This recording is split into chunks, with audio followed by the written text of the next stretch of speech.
اس کا مطلب ہے یہ 3 کام جو بتائے، نمبر 1 خلافت دے گا، نمبر 2 ان کے دین کو غالب کرے گا، نمبر 3 یہ کہ ان کی خوف کی کیفیت کو امن کی کیفیت سے بدل دے گا۔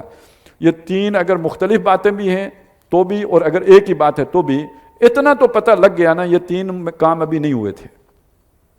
سورہ نور غزوہ احزاب کے بعد نازل ہو رہی ہے، تو اس کا مطلب ہے اس کا ابھی وعدہ ہو رہا ہے، ابھی ہوئے نہیں تھے، ابھی ہونے تھے، ان کا وعدہ ہے آگے ہوں گے۔ ابھی خوف کی کیفیت امن کی کیفیت سے نہیں بدلی ہے، ابھی دین کو تمکن حاصل نہیں ہوا ہے۔ تو اب آپ سوچئے جو کہتے ہیں مدینہ ہجرت کے وقت ہی ریاست قائم ہو گئی تھی، وہ کیا کہتے ہیں؟ سمجھ آئی میری بات کی؟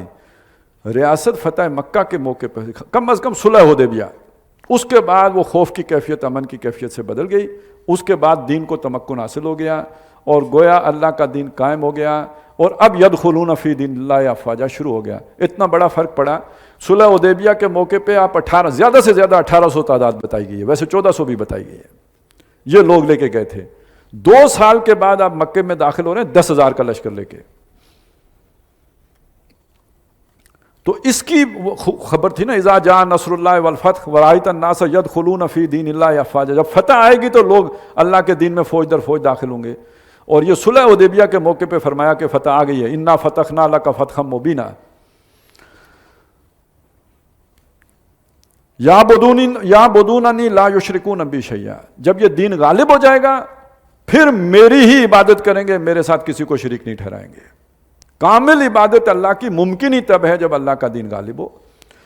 ومن کفر بعد ذالک، اور اس کے بعد بھی، اتنے پختہ وعدوں کے بعد بھی، اس کے 2 طرح سے معنی ہوں گے کہ اللہ نے یہ اتنی پختہ وعدہ 2 شرطوں کی بنیاد پر کیا ہے، تو جو اس کے بعد بھی 2 شرطیں نہ پوری کرے فاولئک هم الفاسقون، وہی فاسق ہیں، بے شک مسلمان ہونے کا دعویٰ کرتے ہوں۔ اور اس کا دوسرا معنی یہ ہے کہ جب دین قائم بھی ہو جائے اور پھر بھی جو اللہ کی عبادت نہ کرے پوری، تو وہ تو پکا فاسق ہے۔ پھر اصل اتمام حجت دین کے قائم ہونے کے بعد ہوگی۔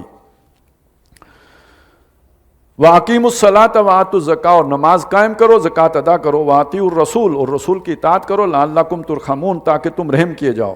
لَا تَحْسَبَنَّ الَّذِينَ كَفَرُوا، اور کافر لوگوں کے بارے میں تم یہ گمان نہ کرو، مُعْجِزِينَ فِي الْأَرْضِ، کہ وہ زمین میں ہرا دیں گے، یعنی وہ فتح یاب ہوں گے، وہ کامیاب ہوں گے، ان کا کلمہ اونچا ہوگا، ان کا بول بالا ہوگا، دنیا میں بھی وہ سرفراز نہیں ہوں گے، اور آخرت میں تو وَمَأْوَاهُمُ النَّارُ، ان کا ٹھکانہ آگے۔ یہاں نوٹ کر لیجئے کہ جس خلافت کا وعدہ ان سے ہوا وہ پورا ہوا، اور اس وقت کے کافروں کا کلمہ نیچا ہوا۔ سورہ توبہ میں ہم پڑھائیں، آخری زمانے میں یہ خلافت پھر اہل ایمان کو ملنی ہے۔ سورہ انبیاء کی آخری آیت، وَلَقَدْ كَتَبْنَا فِي الزَّبُورِ مِن بَعْدِ الذِّكْرِ أَنَّ الْأَرْضَ يَرِثُهَا عِبَادِيَ الصَّالِحُونَ، تو گویا یہ تہذیب سرنگوں ہوگی وہ اسلامی تہذیب کے آگے۔